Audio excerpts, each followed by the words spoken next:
This video is sponsored by War Thunder. You know, of all the things I've watched on this channel, this is probably one of the most peaceful. Oh, come on, man. Can't I have one nice thing? One fucking thing? Oh my god!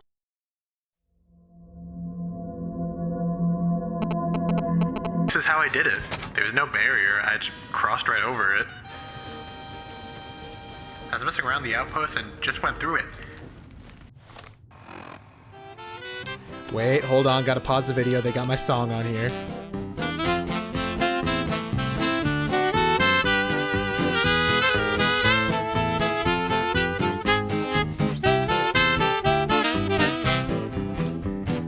This video was posted by a user named Dr. Bosch to the website youtube.com. We don't get any form of intro or context for what we're seeing because the Deep State redacted it, and now we're following along with this unregistered hypercam parkour tutorial. But this simple out of bounds glitch will open up a massive rabbit hole of alternate timelines, real life conspiracies, and a sinister entity that is haunting this particular copy of Fallout New Vegas. Based on the spelling and grammatical mistakes, this is clearly being recorded by a moronic child who doesn't understand anything about the lore of the Fallout franchise, or how the Yao Guai is the true villain mastermind of the entire series.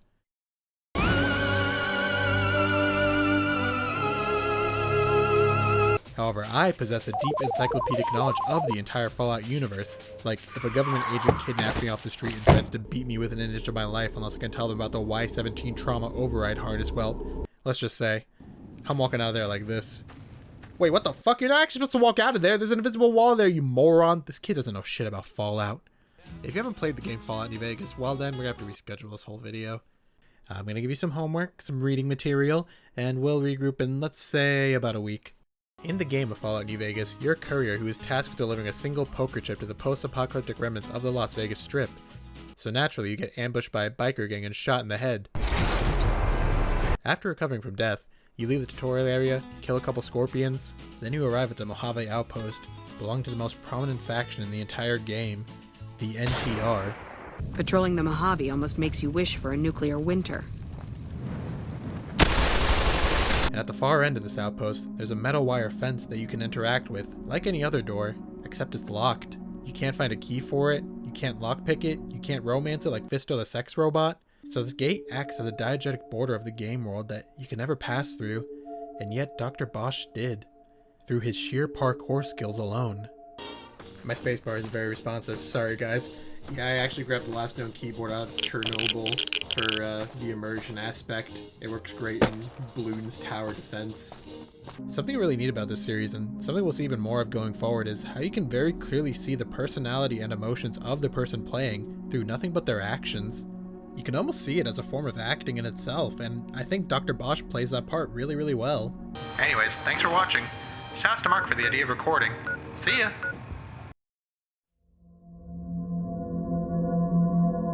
Oh, fucking Mark, I should never listen to any of your goddamn ideas. Keep telling me about stupid Fallout lore. I don't give a shit about the fucking maypole. Well, guess we're stuck out here. The Legion absolutely beat the brakes off me, so now we're leaving the Mojave and carving our path to the Midwest in order to make Fallout Tactics canon again. Oh shit, they got one of these? Oh man, it's the device. You see, what you don't understand is that this was the device that the Deep State planted in order to manifest the Red Man inside of the mind of Mona Linnaeus. Luckily there's only one though, so there really shouldn't be too much of a risk. Oh my god. Wait, hold on a minute, stop the video. What is that? Is that a dilapidated house over there along that mountain ridge? The fuck? That shouldn't be there. I've played Fallout Brotherhood of Steel on the PS2, and the game manual specifically states that there isn't a house over along that mountain ridge. This motherfucker, why I oughta... Huh. For some reason, even though we're outside the literal bounds of the map, there are items in this burnt down house. Like, actual interactable items. Frankly, the fact that this building exists at all is extremely odd. You'd never see it in game, so it's not like it's set dressing. But that's not all. Further out into the waste, there's even an abandoned shack we can enter. We find some military black boxes which have an audio recording from a real-life territory dispute between the US and Libya, which began when two Libyan Sukhoi Su-22M3s fired upon two US F-14s. Actually, I have an RC F-14 right here. Let me just take this out for a quick flight so I can get a real deep understanding of this combat encounter. Go up, you fucking thing!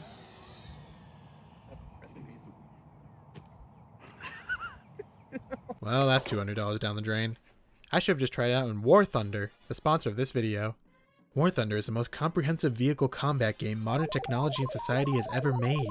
You can duke it out in PvP combat with over 2,000 tanks, planes, and ships to choose from. Just the other day, me and my friend Travis were having a minor disagreement over which animal this animal cracker is supposed to be. And now, what we normally would do is get into our T-80 BVM military tanks and kill each other. But now, we can settle our differences in War Thunder. Each vehicle is handcrafted down to its individual components, all of which are susceptible to realistic damage. With all that, combined with the ultra-realistic sound effects, it gives us the most realistic and immersive experience possible. Like that right there, you see that? That really feels like I was blowing up Travis's house in real life like I normally do.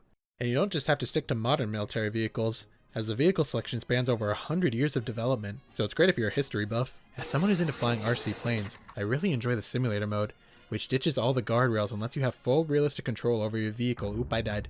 No skin off my bones, as War Thunder is free to play, and is available on PC, Xbox, PlayStation, and mobile, so join the worldwide community of over 95 million players by downloading War Thunder today. And if you use my links in the description or the pinned comment, new and returning players that haven't played in the last 6 months will receive a massive bonus pack that includes multiple premium vehicles, the exclusive vehicle decorator Eagle of Valor, 100,000 Silver Lions, and 7 days of premium account. It's available on PC and consoles for a limited time, so act now. Oh man, this house got it real bad. Shit, dog getting nuked in the actual middle of nowhere. I know Eustace and Muriel are pissed right now. Up, there it goes again. There it goes again. This isn't accurate to the real New Vegas at all. If this was accurate, the game would have crashed at least 17 different times. Just from shooting that little milk bottle. Nearby, we also find what looks to be an abandoned campsite. At this point, I'm starting to get strong Kane Pixels vibes because it certainly seems like there were people here at some point. But then Todd Howard entered the game and killed them with a gun. I'm gonna make video games and everyone's gonna play them. Like, you dork. Go back to the chess club. Who's laughing now? Yes, I was in the chess club. And then after messing with a bunch of random items, this happens.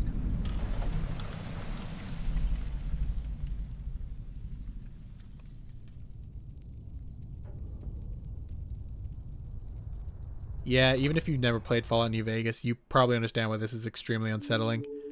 Not helped by the fact that our dumb fucking radio doesn't work anymore. So now we have to walk through the wastes with nothing but our thoughts to keep us company. I wonder what this cuddle-wit stuffed gorilla from Planet Hollywood would do.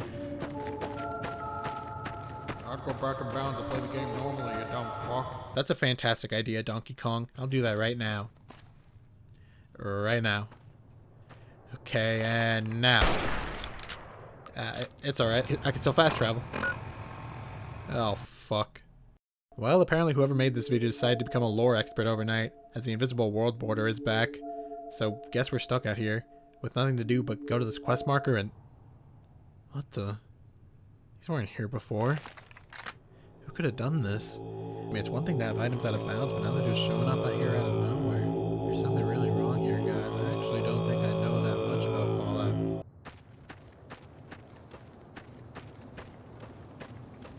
Did you guys know in the unmodified release of Fallout New Vegas there's no sprint button, so you just have to slowly jog throughout the world? Unless you download a mod from nexusmods.com to unlock that feature, and that's why Todd Howard executed the Obsidian staff by guillotine.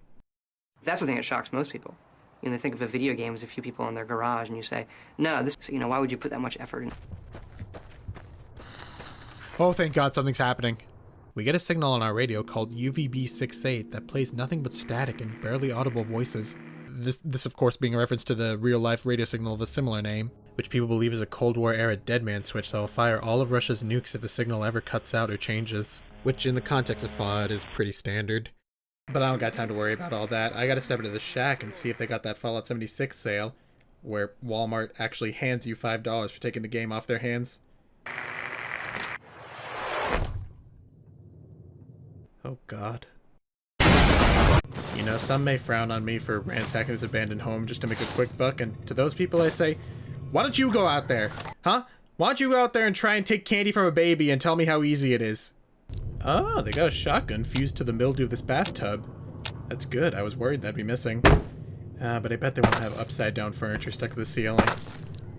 Oh! Great.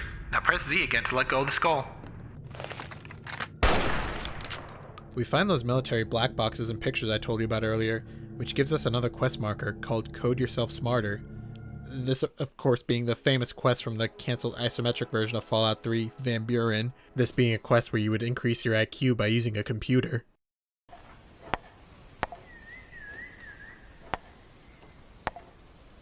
Sitting down and taking stock of our inventory, we find that the black boxes contain what looks to be some kind of radar or flight map and an audio recording.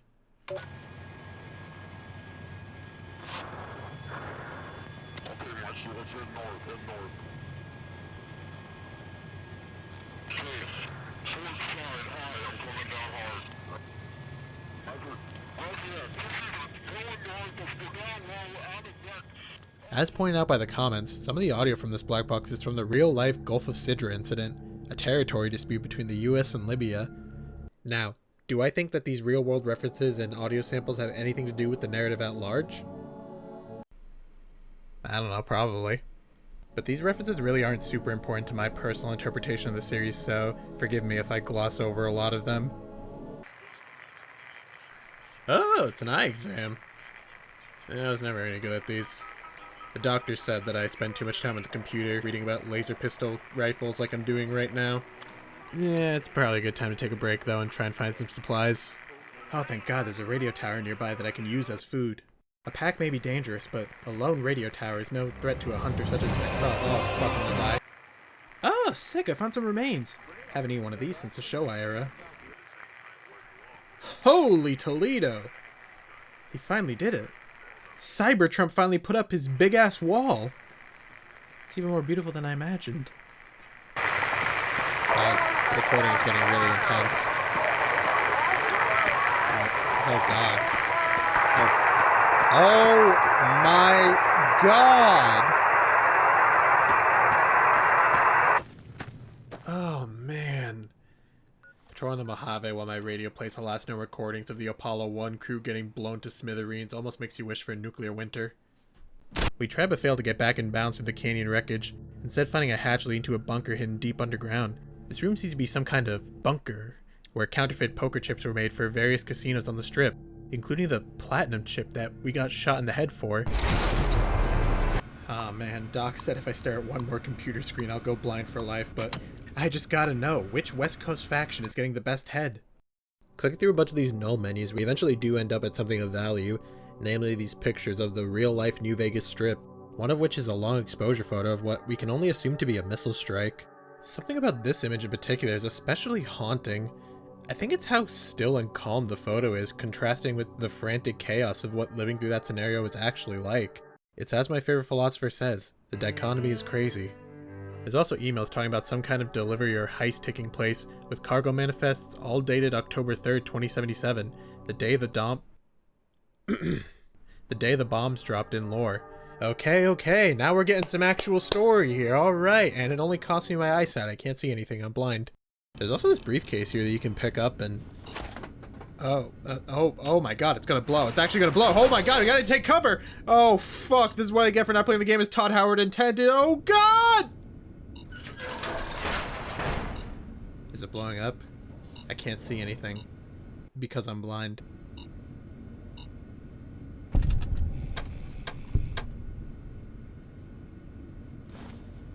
It's like that one puzzle in Silent Hill where you have to put a pack of juice down a trash chute in order to get the old man coin to solve the coin puzzle and get a house key so you can go take a pee-pee. What a thrill! The sandstorms and fighter jets crashed in the Mojave. What a thrill!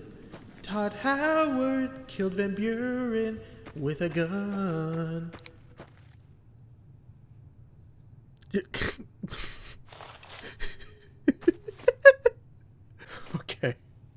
Okay. The series is starting to lose me a little bit, but now it's pulling me back in. Alright guys, I was laughing and making jokes before, but now that we're at this bottomless pit, Things are getting dead serious, so I don't want to hear anyone laughing or making jokes. I don't want anyone laughing. Now it's a serious video. I'm not making any jokes anymore. If anyone laughing, it's kill you with guillotine. Oh hey, is this the remnants of a human playing chess against an artificial intelligence with a chessboard that perfectly matches the winning move of HAL 9000 in 2001: A Space Odyssey, but with fucking checkers pieces? That's gonna look great next to my Enclave helmet. I actually have that, by the way, in real life. I didn't know where to fit that in, but I made it myself.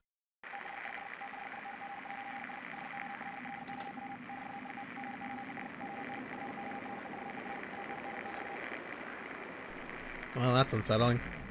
This is also a direct quote from the 2001: Space Odyssey novel, and if you haven't read 2001: A Space Odyssey, well then we're gonna have to reschedule this whole fucking video again. But this quote comes from the final words spoken by the main character Bowman before he entered the alien Stargate disguised as a monolith, the full quote being, "This thing's hollow. It goes on forever and... oh my god, it's full of stars!" It makes you wonder, is this meant to allude to Dr. Bosch's own journey of simply attempting an out-of-bounds glitch and discovering an entire hidden game world? Or is it alluding to something yet to come?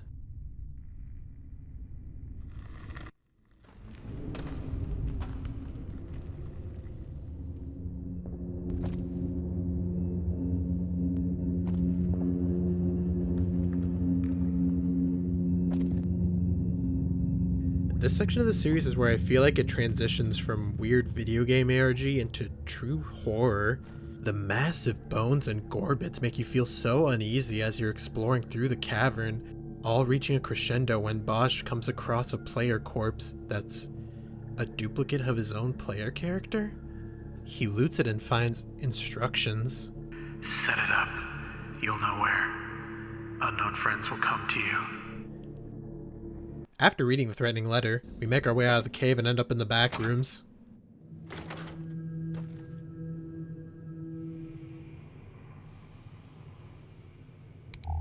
As pointed out by many comments and analysis videos, this is actually a playtest area found within the game's files, but now repurposing it to create this liminal Gmod-esque atmosphere is honestly really clever on the part of Dr. Bosch. In fact, you know what? I'm going to hand deliver that compliment to her right now by stepping through this door. Ah! What happened? I can't see anything. There we go. The evil door kindly returned my eyesight, so now I can see that we are completely fucked. Luckily, someone left me a meal of carcinogenic compounds and a Gnostic text that recounts the journey of the Holy Spirit traveling to hell to defeat the demon Yaldabaoth. Hey, you guys ever been to Epstein Island? I hear they got great snorkeling.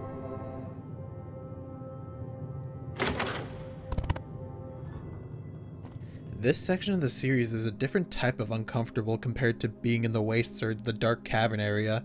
It feels the most like we're somewhere we aren't supposed to be. Oh shit, there's a guy over there. Hey buddy! Hey buddy, I want to ask you something. I just want to say have a good day. You take care of yourself now. Maybe it's the unsettling atmosphere. Maybe it's the hobo symbol sprayed on the wall, telling us to stay quiet. Or maybe it's the angelic choir that we can hear fading in and out, as if they're singing to us from just outside the game map. It's like at any moment the rug could be pulled out from under us and we just end up alone in the void.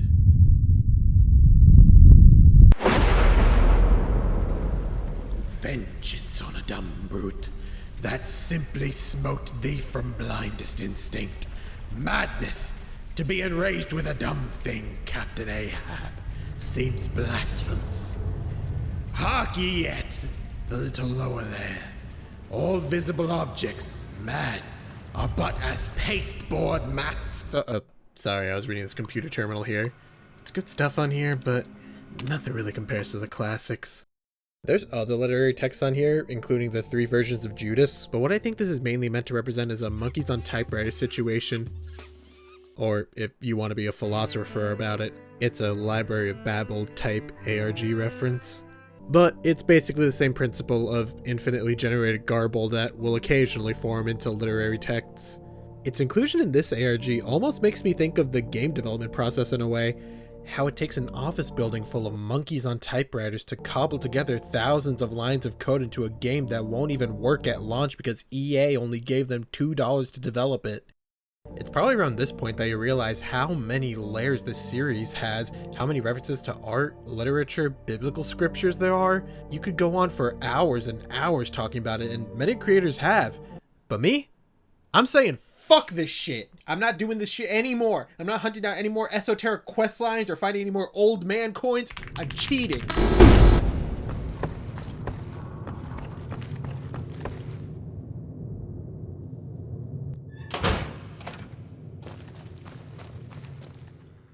Silent Hill actually had the best puzzle design in the PS2 era. These are actually the missiles I'm going to fire at every single person in my live stream chat. You motherfuckers know why. What's behind door number 1? Aradroch. Oh, he's back.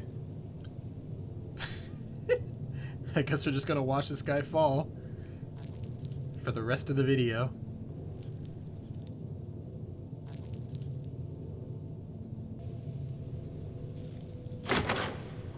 Nope, he's still there. Ooh! Ooh! Palpatine lasers! Now we can finally defeat Godzilla. No! Play my good song! Oh god fucking damn it, not this. Oh no, that is a trap set by Yaldabaoth himself. I'm not going in there. Okay, wait, now hold on a minute. That bathtub filled with dark sludge and an interact prompt may seem like a threat to some people, but I think if I click on this, I'll get to play an early demo of Elder Scrolls 6. Let's fucking go!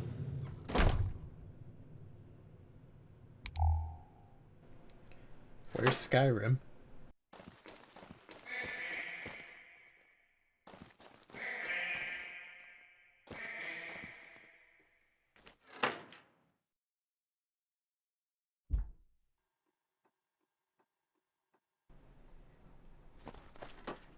Hello? Oh no. No, no, no. No, no, no, no, no. Please, please. Please stay at least 50 feet back. Is he still chasing? Is he still chasing? Don't chase. Don't chase! Oh god! Oh fuck! No!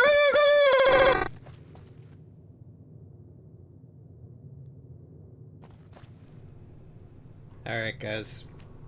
I didn't want to be the one to say it. I'm starting to think that that bathtub might have been a trap. Why the fuck is this room so evil?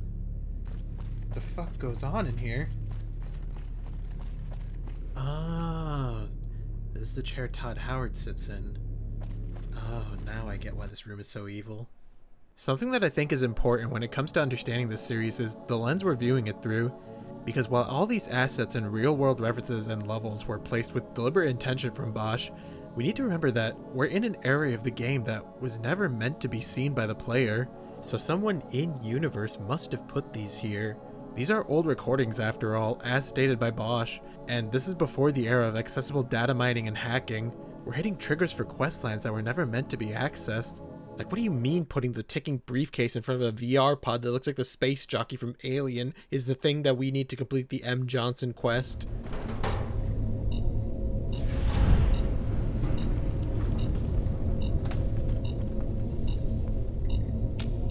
Where the fuck's my old man coin? This is stuff that can't even be accessed via command console. The game physically damages us if we try. You just can't ignore the question of who in the narrative is putting this stuff here.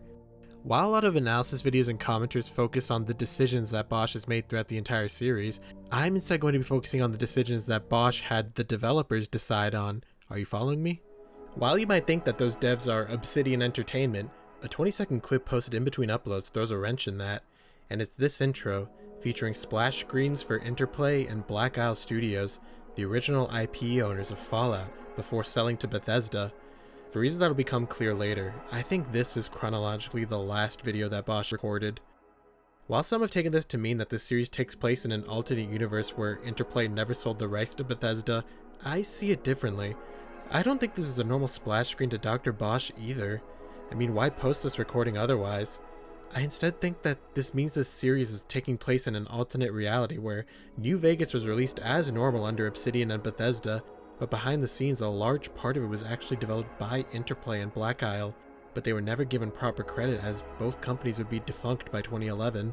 Which isn't even entirely inaccurate to our reality, as a lot of ideas from Van Buren were used in the story of Fallout New Vegas. Hell, Obsidian itself was literally formed from core team members at Interplay. So with this interpretation in mind, we know the who, but we still don't know the why for all this bullshit being placed in these hidden levels. For instance, the paintings along the walls of this hotel are all from Francisco Goya's Black series of paintings, a collection he painted on the walls of his home, never to be seen by the world. These paintings are bleak, scary, cynical, and display the mindset of someone at the end of their rope just trying to cope with the life they'd been dealt and the world they're living in. Now, in the context of their placement in game, I personally think they're just placeholders. But if you're using a placeholder, you usually just grab the first thing you can think of or something that your coworkers will find funny. But why these images specifically? It could potentially say a lot about the attitude of the development team while making this game. Maybe this project wasn't really going the way they wanted. Maybe they had a feeling their work was never going to be seen and the project was going to get ripped away from them. The game engine acting as the walls of their own house, and these levels their paintings, never intended to see the light of day, but telling a story of dark cynicism all the same. Leaving this area, we end up in a cave littered with corpses wearing the same outfit as our player character, this clearly being a parallel and a reference to the animated horror film Mad God. And if you don't know anything about Mad God, well then god damn it, we're gonna have to delay the video again. I'm thinking we'll be able to post it right after I make a video on Urban Spook. But basically, Mad God is an animated horror film that took 30 years to produce, and is an absolutely batshit combination of stop motion, live action, and CGI. The film follows a character in an outfit very similar to Dr. Bosch's, descending into a hellish decaying underworld to plant a bomb. While this cave section is clearly a visual reference to the scene where we find out that this character is only one of many who have come down here to plant the same bomb, and Carl Sagan goes into that a lot in his video, it's not the movie reference that I find the most compelling, even though I do still think that this series largely draws from Mad God, with things like the ticking briefcase, the choice of outfit, and the environment. But even with all that, the reference makes no actual sense in universe. No, what I find most compelling are the references to 2001: A Space Odyssey, a story about astronauts going to research a cosmic entity, but having their mission thrown off course by a rogue administrator that ends up killing most of its crew, simply because it's the path of least resistance to achieve its own mission. By the time of New Vegas' development, this film was already a staple, so it would actually make sense to be directly referenced both out of and in universe. Perhaps this dark and deteriorating vision of New Vegas was a result of their time being cut short by higher-ups prioritizing their own self-interests, thus creating a doomed mission for the devs to follow, leaving the team developing a game they knew they were never going to get the chance to finish. So all they could do is leave behind whatever cobbled together remnants they could, throw in as much of themselves into the game world before it's ripped away from them, leave behind their true version of New Vegas. And what does that true version of the game look like?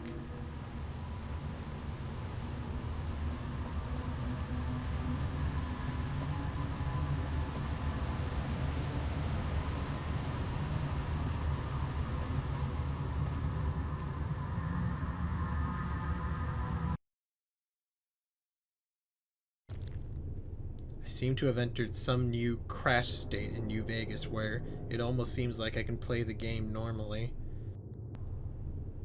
The platforming does kind of remind me of Bubsy 3D.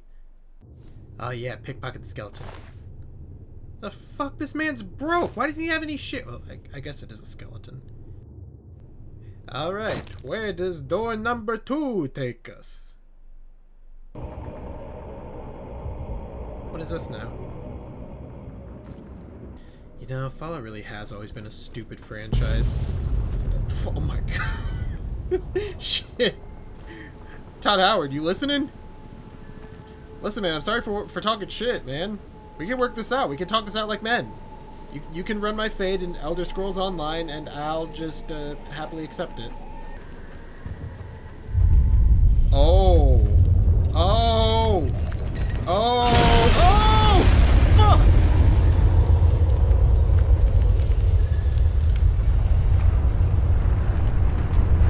Oh, Lord!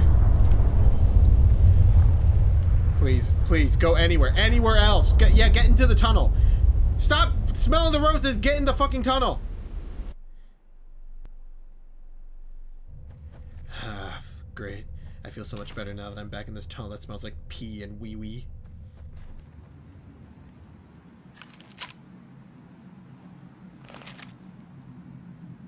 world has been decimated and flattened. A true nuclear holocaust, far more grim than anything we see in game. Like, Fallout New Vegas has always been the odd one out of the franchise because it shows a city that was virtually untouched by nuclear devastation as a result of Robert House protecting Nevada with his personal anti-missile system, and we see how post-war society develops around that pillar.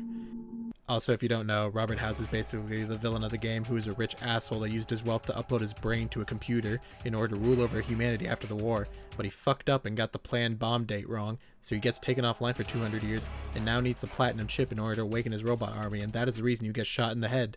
In this version of the story, House wasn't able to start his plan before the war broke out, as you can see from this newspaper of House being arrested, so as a result, Vegas and all of Nevada is left in ruins. And I love how Bosch goes about using the game's assets, sounds, screen effects to really pump up the horror of that scenario. I can't think of any moment in a Fallout game that makes the nuclear apocalypse feel this evil. Among the wreckage, we find a corpse called the Last Man, which is a reference to the Nietzsche concept of the most reprehensible type of human, who only seeks comfort, security, and pleasure, no longer longing for anything more. That really pisses me off. Oh no! What do we do? I'm so scared! This literary reference is remarkably bitter on the devs' part if you think about it, and I think it might be representative of what the team was feeling about Bethesda's direction for the Fallout franchise. Never letting the world move on or develop, just keeping it in their nice, comfortable status quo of barely functioning warring states, brightly colored jumpsuits, and Fisto the sex robot. Operation complete. Thank you for your business. And trust me, it only gets crazier from here.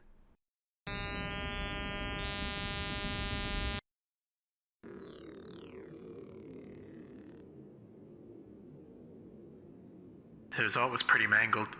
Techniques didn't really work. The screen tears constantly, large chunks of footage are missing. We spend this video in complete confusion and chaos. Any semblance of running towards some sort of goal or esoteric questline is gone now. Wandering through ruined buildings with the hellish red skyline peeking through crumbling walls, all we can do is survive.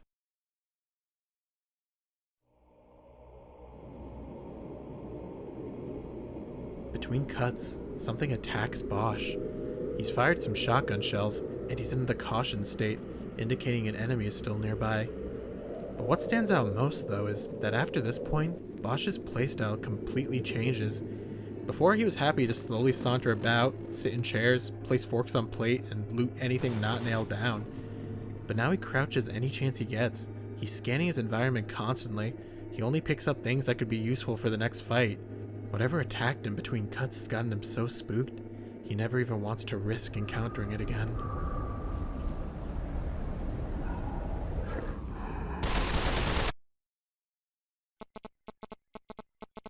Don't you ever come over here and question my Fallout lore knowledge again. Please, I have one toenail of health left. My God, so you finally come to face me. HAL 10,000? Well, you're gonna need a bigger gun to kill me!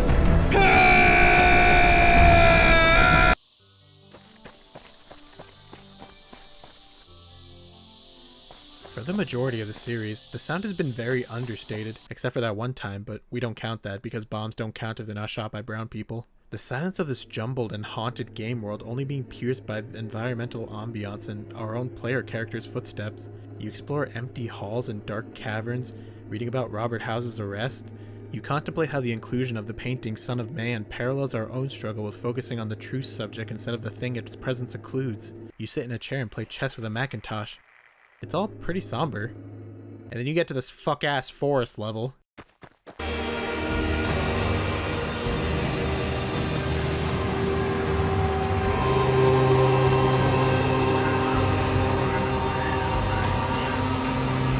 I do not know why this was the moment Bosch decided to accost our eardrums, nor do I understand why the background noise is actually a distorted version of a song off the album Everyday Chemistry by the Beatles, except it's not the real Beatles, it's the Beatles from an alternate dimension who never broke up in the 60s.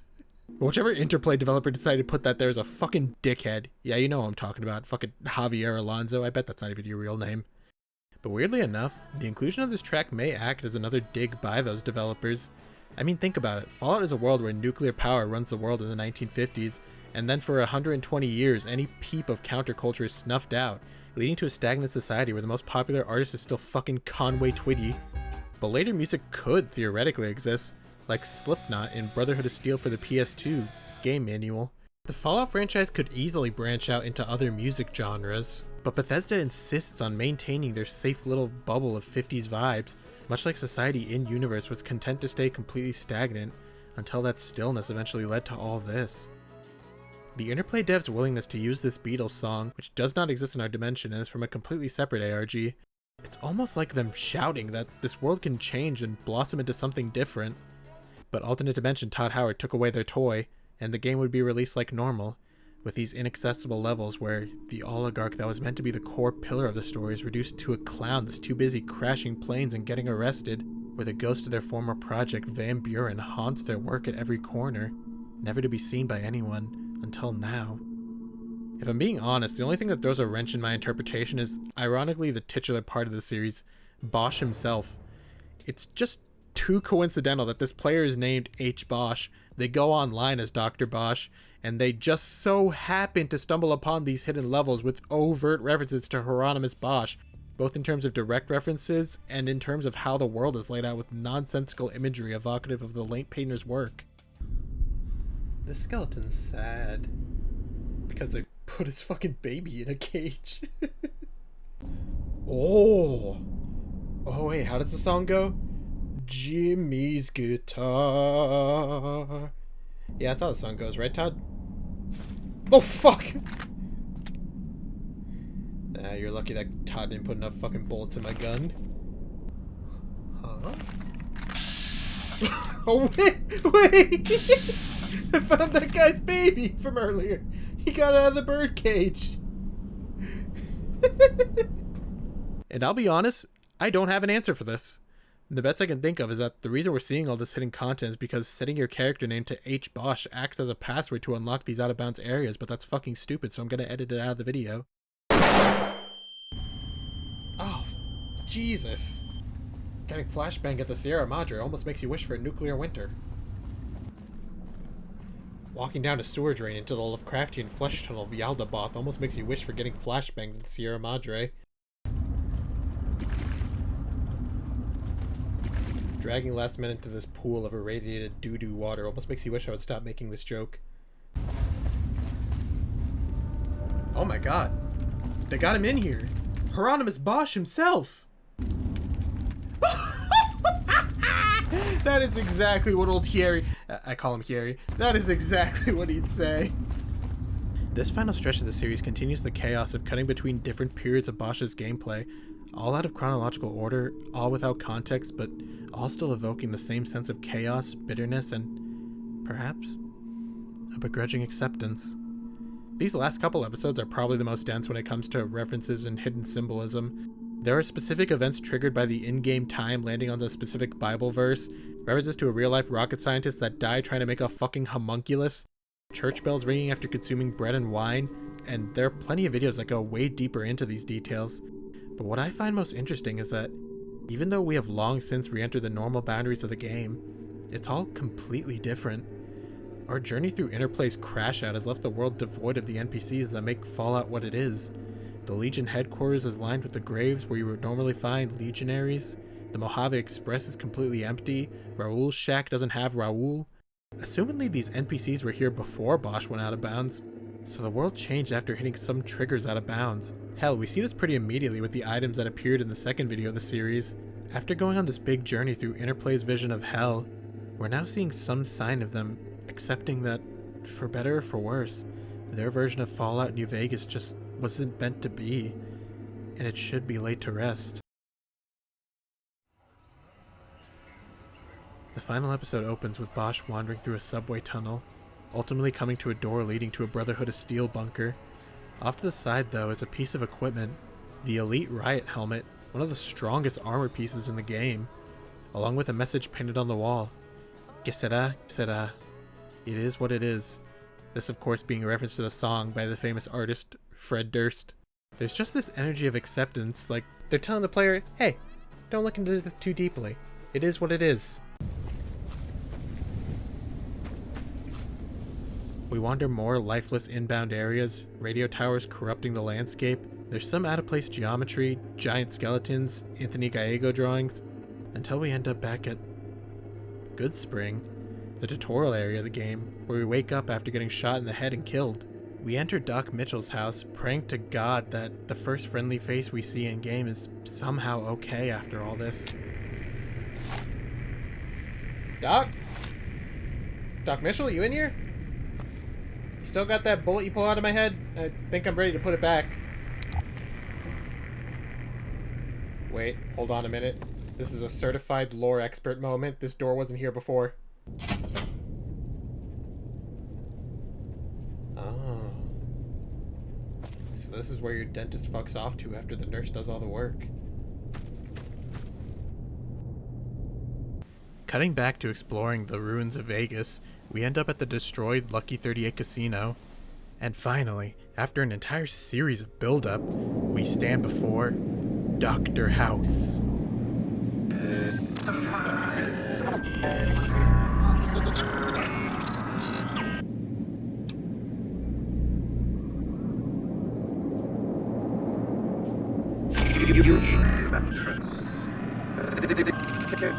You sign.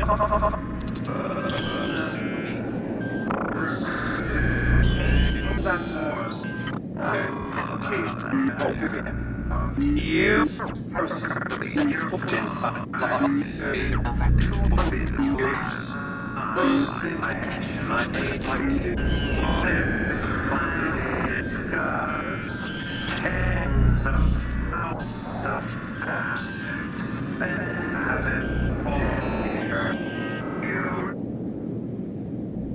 These in-game voice lines scrambled and cobbled together to create this final line of dialogue in the series, a final message that feels like it wasn't meant for us, but we're reading it all the same. We've seen the results of this so-called democracy, a system where art is a commodity, where the weak are exploited, where the powerful seek comfort. A Tartarus. Bleak. Unending. But it's not unending, is it?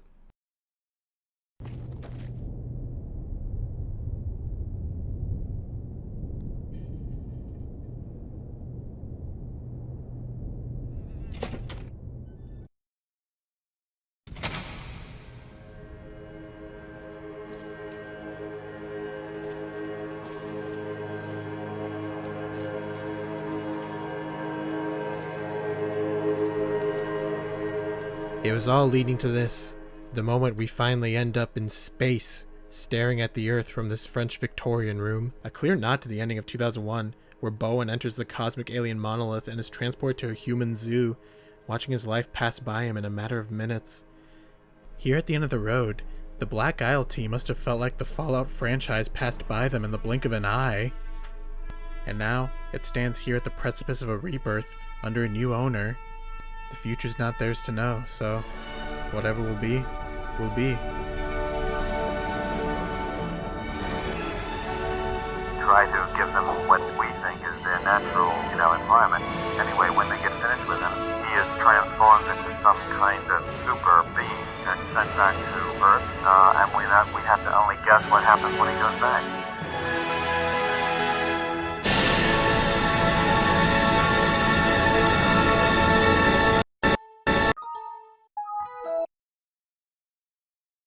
Oh, this is accurate to Fallout. Thank you again to War Thunder for sponsoring this video. Don't forget to play it for free on PC, PlayStation, Xbox, or mobile now by using my links in the pinned comment or video description.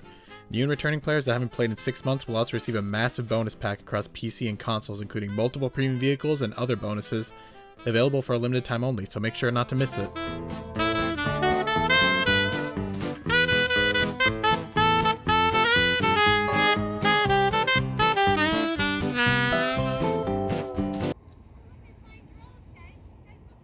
The plane.